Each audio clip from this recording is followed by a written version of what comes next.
Hi, welcome back to my WikiFeet review of The Boys of One Direction. No, no, none of these are good. I feel like Teen Beach Movie doesn't get the recognition it deserves. It came out 5 years after High School Musical 3, so it was definitely made for a different generation of Disney kids, and I only saw it because my little sister was in elementary school at the time. But it's really fun. Ross Lynch has great hair in the movie, the songs are all really catchy, and there's an Angry Birds reference. And I try to hit that angry bird. What more could you want? It's super cheesy in all the right ways, and it parodies the tropes of the 60s while also doing a little bit of a critique on them, which you wouldn't expect to see from a Disney Channel original movie. But then, 2 years later, they release an unholy abomination that not only shits upon the legacy of the first movie, it shakes the core of this cinematic universe. If Teen Beach Movie is the Wii, then Teen Beach 2 is the Wii U. They were both less successful and less good than their predecessor, and they only have one redeeming quality each. The Wii U's being Breath of the Wild, and Teen Beach 2's being friend of the show Jordan Fisher. Yo, what up, Harry? It's Jordan Fisher. Who they finally managed to utilize properly. Also, they could have called it Teen Beach 2V, and they didn't.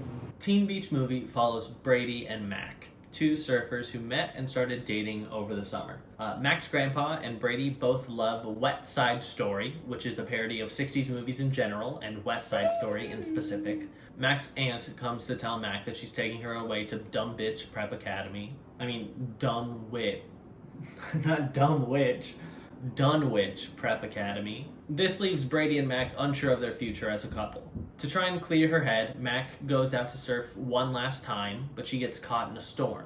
Brady goes out to try and help her, and the two of them get sucked into Wet Side Story. Wet Side Story follows two gangs, a gang of surfers and a gang of bikers, who are having a turf war over Big Mama's, a restaurant on the beach. Mac and Brady get caught up in the story. The main characters fall in love with them instead of the main character they were supposed to fall in love with. So they've got to get the movie back on track and sort everything out before they can get back to the future and make their way home. They save the day, they get back, and Mac decides that she wants to stay with her grandpa and she's taking agency over her own life. She doesn't want to go to the Dunwich Prep Academy. It's pretty standard Disney. It's fun. It's lighthearted. There's dance numbers. It's a good time. And Garrett Clayton, who plays the lead in the movie within the movie, actually delivers a way better performance than you'd expect from a DCOM. Oh, and at one point, Layla, the main character from Wet Side Story, gives Mac her necklace. This will be important later. It doesn't mean a lot right now, but I swear it matters later. It's silly, the musical numbers are great, and I still remember them all despite not seeing the movie in 7 years, and it would have been fine just to leave it alone. Then there's Teen Beach 2.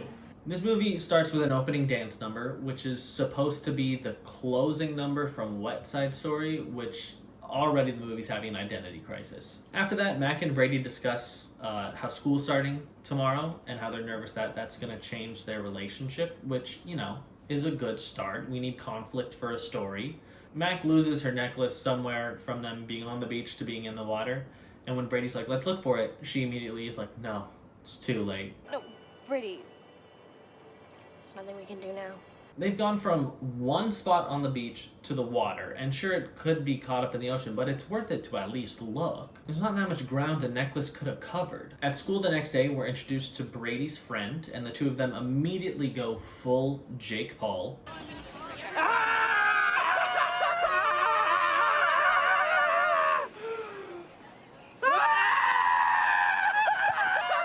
We also meet Mac's friend, and she talks to her about all the extracurriculars that she was doing over the summer. Mac and Brady are nervous to introduce each other to their friends because Mac's a smart nerd and Brady's a dumb little jock boy, and that's not allowed. When they tell them this, the friends are both immediately against it. This is your girlfriend? This is your boyfriend. You seem surprised. Oh no, bro, it's cool.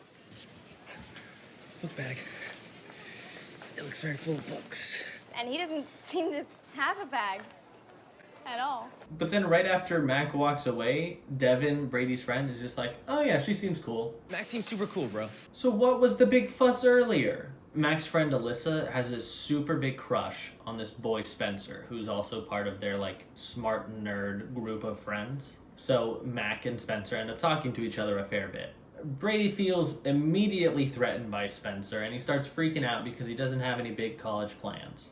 Also, Brady's been working on a secret project, but he won't tell Mac about it, and this comes up a couple of times. So he promises Mac he'll meet her at the college fair, and then he goes home to start filling out his own college application.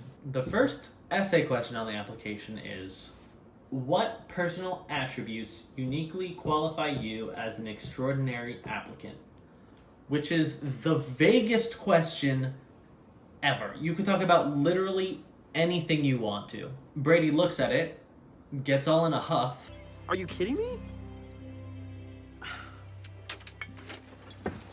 And closes the application. Then he realizes, I was supposed to meet Mac at the college fair. And he books it down there. Everyone's all dressed up, which I don't remember being a part of college fairs, but maybe things were different in 2014 before I started going to them in 2015. But then he sees Mac with Spencer talking to some college admissions person, and he gets all in a huff, and they argue about it. Mac brings up that Brady's been spending a lot of time doing whatever secret project he's working on, but he still won't tell her what it is. And they decide they're gonna break up, and it stops raining just as quickly as it started. So now we get the first significant part of the movie where we're with the cast of Wet Side Story. Layla wants more from her life than what she's been cast into with Tanner, continuing on her arc from the first movie. The necklace that she gave Mac washes up on the beach, and she takes that as a sign that she can go and find what she wants out in whatever world Mac and Brady came from. So she takes the necklace and she heads out to try and figure out wherever Mac and Brady went. Tanner's like, all right, I'll come with you because I guess I should. The two of them show up on the beach in our world. It's really like a Thor 2 situation where the first one is a fish out of water, where Thor's the fish out of the water on the land of Earth, Jane's planet. And then in Thor 2, Jane, the mammal, is in the fish water of Asgard, Thor's planet. But I guess it's fishes out of water. Mac and Brady run into each other on the beach, and there's a lot of tension. But then they see Layla and Tanner, and they're both pretty much okay. They try and tell Layla and Tanner what happened to them, how they're in like a whole different world and a different time. And Tanner responds by saying, the future? Like, it's already tomorrow, today? which... Then they do a song where they have fun with all the fun future technology around them, like Segways and Google Glass. Two inventions no one can live without. Mac and Brady know that if Layla and Tanner stay in our world too long, that they'll get stuck here or disappear or both, or something vaguely bad will happen. So they decide that they've got to try and convince them that our world is so bad that they'll just want to go back to their picture-perfect motion picture world. Back in Wet Side Story, all the characters feel lost without their leads. They're just vibing. And then no one notices when someone freaks out and then disappears to the ding of the Schneider's Bakery vanity card. So now we as an audience know that bad things are going to happen, but how did no one at the restaurant notice that someone disappeared? He walked in at the same time as 3 other people, and none of them have even noticed that he's gone. So Mac and Brady start on their plan, but instead of talking about bad things like racism or sexism or being stuck inside all day because we're in the middle of a fucking pandemic, they decide that a day of high school will be enough to get them to want to go home, which, fair enough. While they're walking around the school, they give Tanner and Layla very obviously fake names. This is my cousin, Dolph from Iceland. This is my cousin, Dolga, from Finland. To avoid suspicion. When they talk before in the movie about how no one has ever seen Wet Side Story, so they could just use their regular names, and they do end up using their regular names later. This is, Layla. They tell them they're not allowed to sing, but I think they should have just told them to find the musical theater kids because they would fit right in. They break in a song in the cafeteria, which they know they weren't supposed to, and they just bully a bunch of kids into smiling. If the song was sung by just Tanner, it'd be a song about a white man from the 1950s telling a bunch of high school girls to just smile more, you know? Which, that still feels right. Then some more people disappear from Wet Side Story, and people actually notice this time, so they decide that they've noticed it. Tanner and Brady have guy talk about how neither of them are doing anything to make their relationships work, but they're still so bummed that their relationships aren't working. We find out that the secret project Brady's been working on is a bunch of different prototype surfboards. You know, the shared passion that brought him and Mac together. And I was thinking, oh, he's saving them to surprise her for her birthday or something. But no, he just thinks that she won't understand.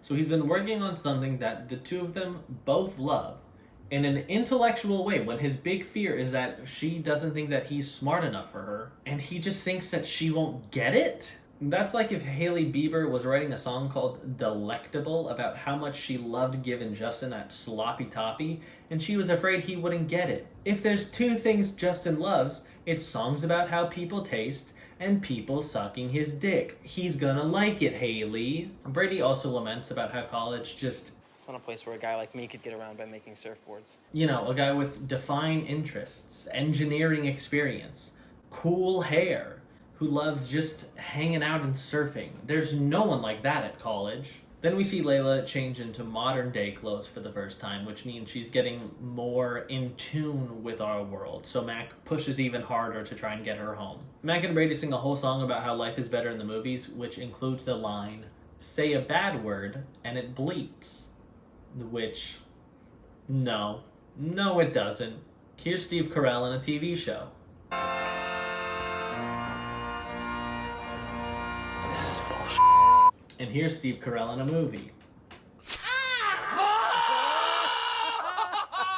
me in the asshole!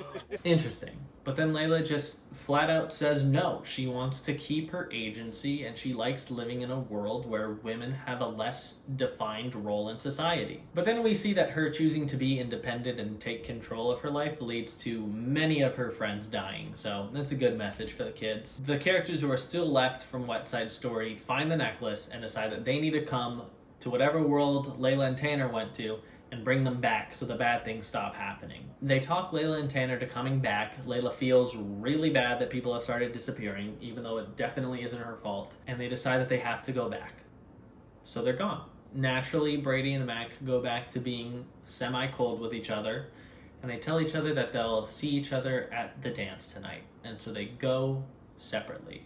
When they get to the dance, Devin tells Brady that he's got to do more than just sulk in a corner if he wants Mac to get back with him. So Brady starts thinking about what he's going to do, and then everyone from Wet Side Story bursts into the gym and they say, "We don't care if we all die, we want you and Mac to be together."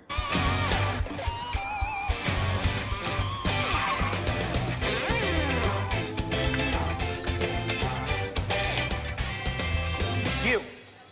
It's just so silly. Brady gets up on stage and sings a song about how much he likes Mac, completely ignoring all of the legitimate issues she may have had with their relationship, and they make up. And while they're making up, Mac reminds Brady that her grandpa literally makes surfboards, something I completely forgot about, so of course she's gonna understand. Boys are dumb. Then people from Wet Side Story start dinging out of existence left and right until it's just Tanner and Layla left. They can't find the necklace, so they take the surfboard that they used in the first movie. Tanner and Layla peel the flower off, and Brady brings Mac to his workshop to find a specific surfboard. Mac sees all the surfboards that Brady's made, and they talk and they make up for real this time. They go back to Layla and Tanner, they slap the flower on this surfboard that doesn't need any waves to surf. They say really long goodbyes, and they emphasize that if this doesn't work, the movie will have never existed, which means that Mac and Brady never will have met. They say more long goodbyes, get out to the water, and the surfboard takes like 5 minutes to start up, and then they send them on their way. Problem solved. Brady runs back to the beach and runs right past Mac. No! What? No! They got back. How did this mean they didn't save the day? It was at this point that I realized that Brady talks like a Kyle Mooney character. I don't know, man. It was super flat and freezing. I didn't catch a single thing. Except maybe a cold. I spilled water all over myself, so I'm gonna go change.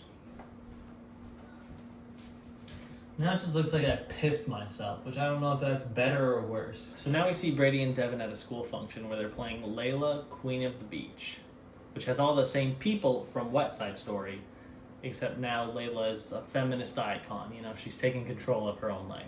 So when Brady goes to get a ticket, which seemingly costs nothing despite this being a fundraiser, It was yellow. 2 tickets, please. Oh. Thanks. Make good choices. he and Mac have this flirty back and forth, and apparently now Layla, Queen of the Beach was this super big movie that everyone knew about and was super ahead of its time, and Brady's not that into it. So when it was a niche 60s movie about enforcing gender roles through song, Brady liked it.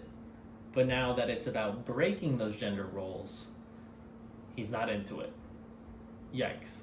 Brady and Mac have this back and forth, which is the same one that they recounted at the beginning of the movie, except Brady says what Mac said and Mac says what Brady said.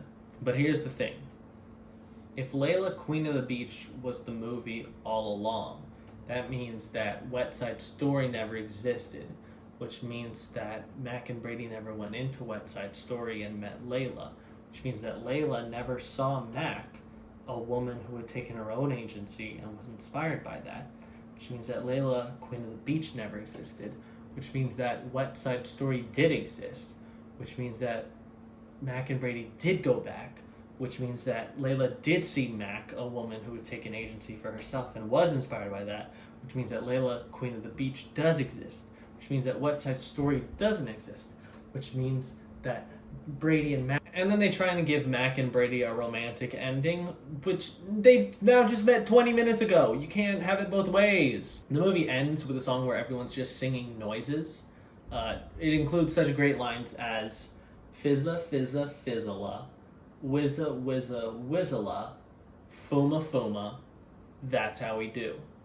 Which just feels like it's trying to recapture the magic of huma huma nuku nuku apua from High School Musical 2. And it fails spectacularly. Teen Beach 2 takes a fun movie that everyone loves and everyone likes to watch and everyone laughs at the funny parts and sings all the songs because they're good, and it removes it from its own canon. Thank you so much for watching. I hope you enjoyed the video. If you did, if you would leave a like, that'd be great. And hopefully I'll see you in the next one. Bye-bye.